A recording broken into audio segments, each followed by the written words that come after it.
I en el seu dia era un restaurant de confrides conegut com el Rincón de l'Olvido, però avui el recordem reconvertit en el Rincón de les Mermelades.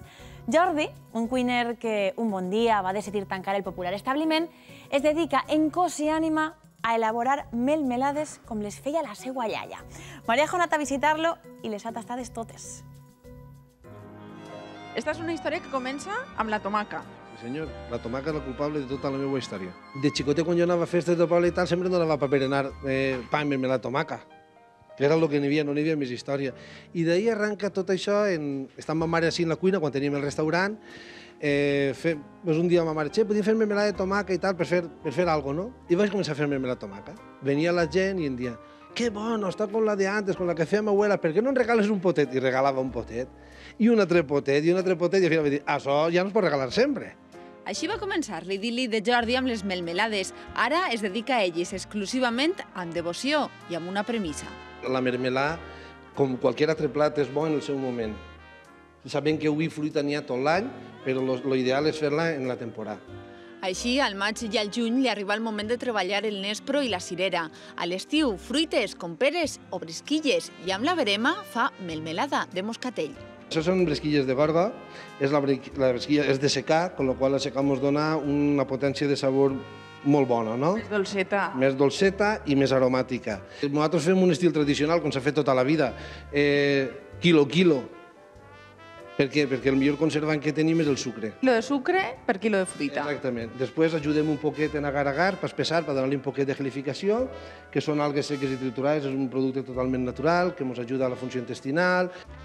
Tot junt, al perol, foc suau, unes voltetes i a esperar que la bresquilla solte tota la seva substància.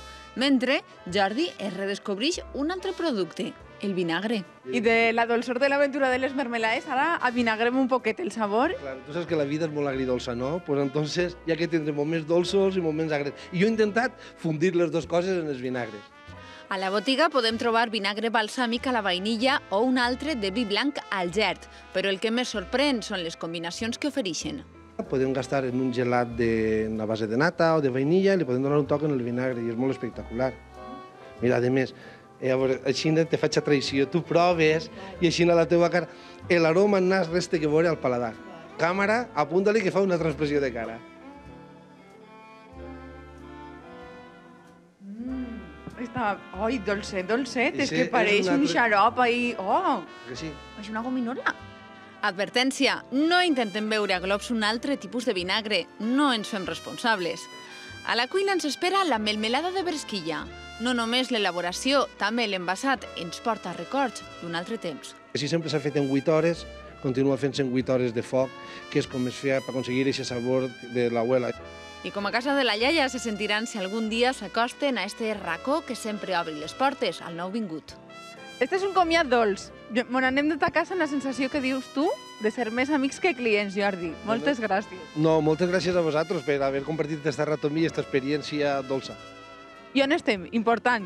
Bueno, estem en la carretera que va d'Alcoi a Benidorm, en el quilòmetre d'Àneu, només baixem el port de Confrides. Tornarem. Bueno, una besaeta.